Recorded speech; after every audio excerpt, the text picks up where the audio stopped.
Hello, my darlings, and welcome to day 10 of the 24 days of Advent Adventure.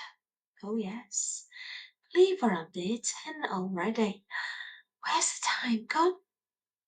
I know, soon be Christmas. Today, I bring you The Weeping Maid by Robert Swindells. First written in 1991, 33 years ago, when I was 15 years old. Yes, we're going back in time. Haunting Christmas tales. And ooh, is this an atmospheric, haunting little gem? Yes, the young girl, the main protagonist, her name is Laura, and she's got two young children. And this is her story from when she was 9 years old. Now, when she was a little girl, when her mum and dad had to go away on business and she had to go and stay with her grandma. Now, at her grandma's house, grandma was always fond of telling her that they had a weeping maid ghost. But why she was crying, nobody ever knew. However, there they were, and, telling her this tale, little Laura. And little Laura is absolutely convinced she's going to meet the weeping maid. Absolutely wants to meet the weeping maid. Laura, are you absolutely sure you want to meet the weeping maid? Okay, if you insist. Be careful what you wish for, people. One day you might just get it. As are you, Laura, my dear. You ready for the tale that she's going to tell you? The terrible tale of woe?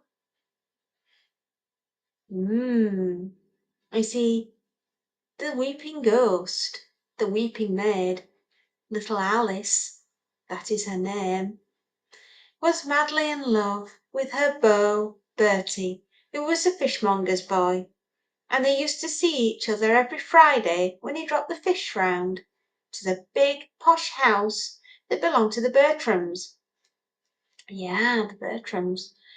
Now, back in that time, in 1914, when you were employed by the grand houses of London and various other places around the United Kingdom, when you were in service, you were not allowed a sweetheart. Otherwise, you were forced to leave service because obviously they thought you were going to get married. Well, poor Alice and poor Bertie. It was a summer's evening, and the parents, the Bertrams, they had a young son called Geoffrey, who was also going to be going away to war. The First World War. And Geoffrey was looking forward to it. So the Bertrams decided that they were going to throw a leaving party for Geoffrey. And his young wife was going to be there, and all the great and the good and the nobility and all the officers that were going away, because Geoffrey wasn't an officer, and they were going away to war. And on that particular day, which was a Friday, Bertie turned up. Now, Alice desperately wanted to see Bertie, but knew she couldn't because they were getting the house prepared for the party. But one of her other maids that worked there, called Sarah, rushed in and said, Alice, Bertie's here. Do you want to go and see him quickly? And she goes, I don't know if I can. She goes, well, if you don't go now, you're never going to see him. So go. So she ran downstairs and saw the cook and said, Cook, can I nip out just for a minute, please, and let me see Bertie? And Cook went, oh, go on then, off you go. Well, it was very fortunate that Cook let Alice go out that afternoon, should I say, to see Bertie, because Bertie had some news for Alice. And Bertie told Alice that he had enlisted in the army and was leaving in the morning for Salisbury Plains to go and start, his training. to join the army.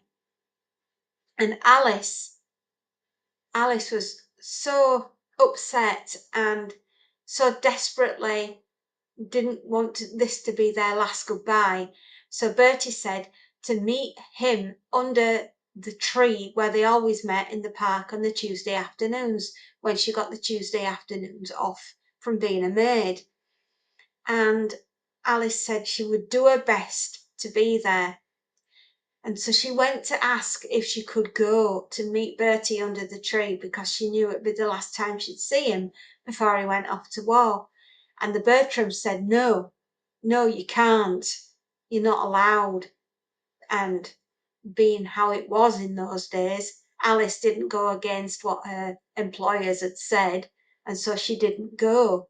So really the only last time that Alice saw Bertie was of that afternoon, when he told her he was leaving the next day to go and join the army. Now, that would be the last time that Alice would ever see Bertie alive, and she held a great resentment in her heart for what had been done, the injustice that had happened on that particular day. And that is why she's the weeping maid. Now, I won't spoil the ending for you, but it's not what you think. And it's convoluted and twisted, is this story. It definitely is. But it does involve the Bertram family. And that is why Alice is crying. Crying for a lost love, Bertie.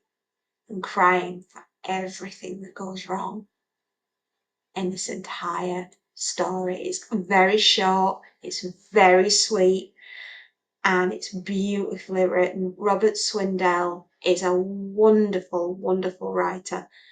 Yeah, I love his works.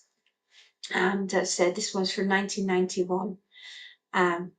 But yeah, that's why we know that the maid is crying. Sweet, sweet Alice, she holds no malice. Or does she? You'll have to read the story, my darlings, to find out, won't you? But true to form, I will read you a small section from the book, from the novel, well, novella, I should call it, such a short story.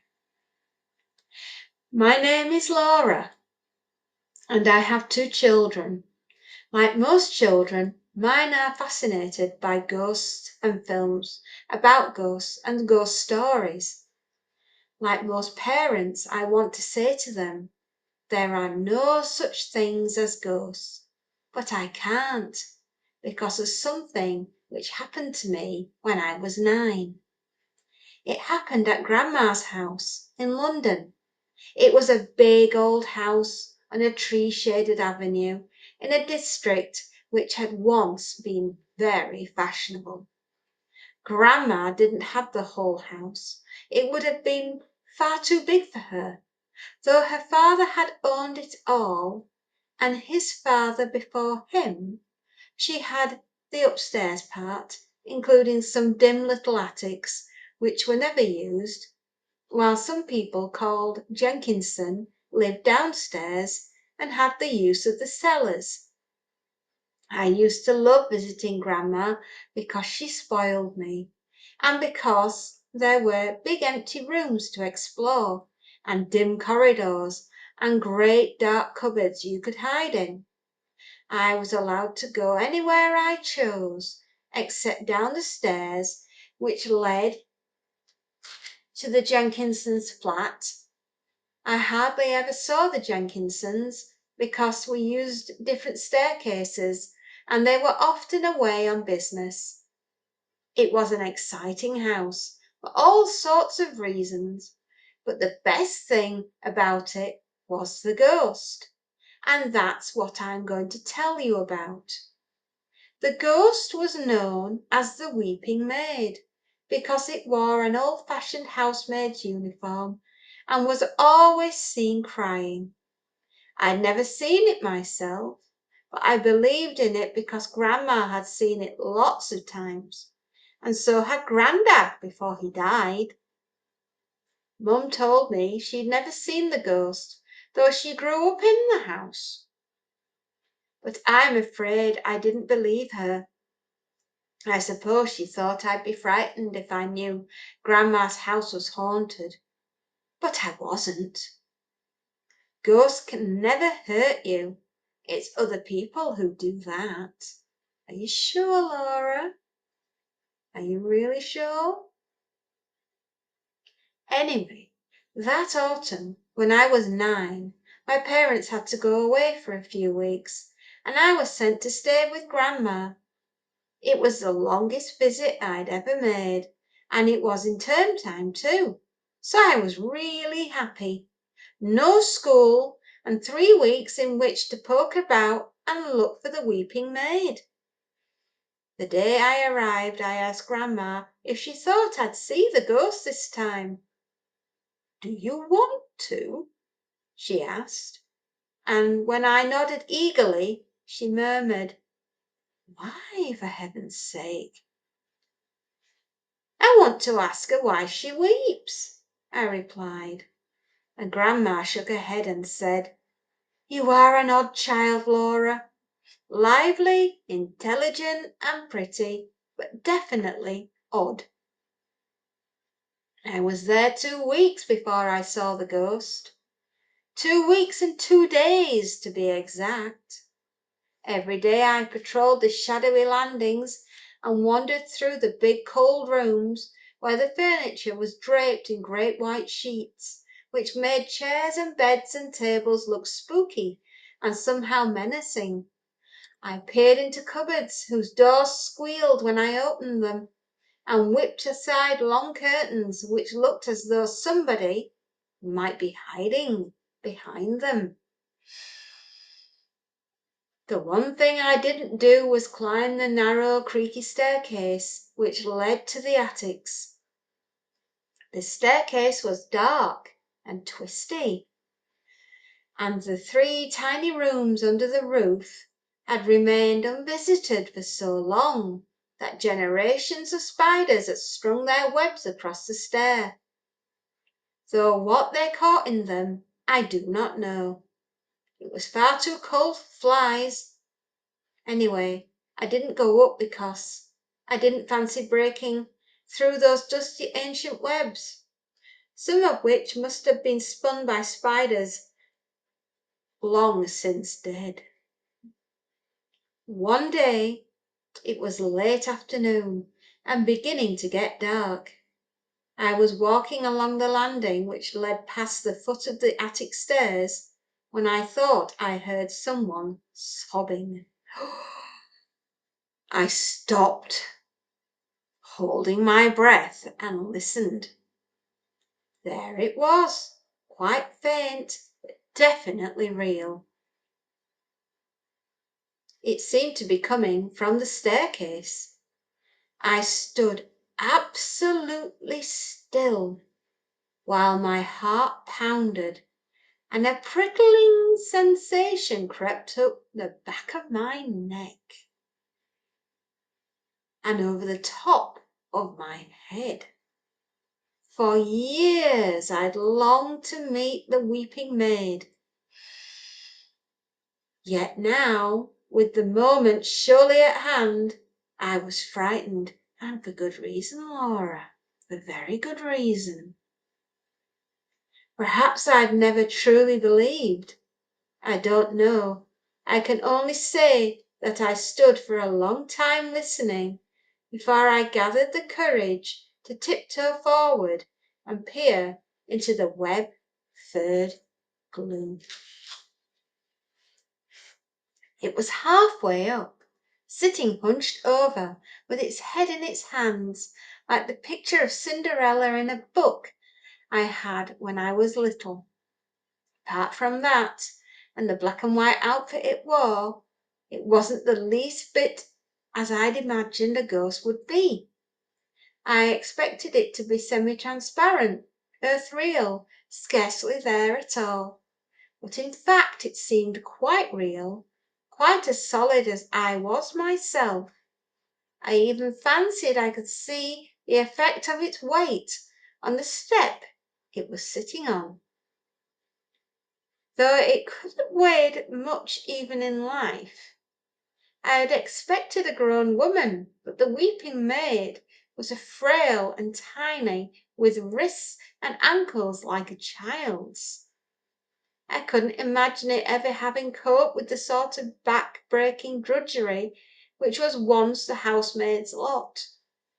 The poor creature was so slight and sobbed so piteously that pity overcame fear, and I said, "What is it, miss? Can I help you in any way?" As I spoke, the sobbing stopped, and the ghost raised its head, gazing down at me through red-rimmed, puffy eyes. It didn't speak, but I heard a thin, hoarse whisper inside my head. "It's you. It's you at last." A faint smile seemed to cross the thin white face, and the ghost stood up, making no sound.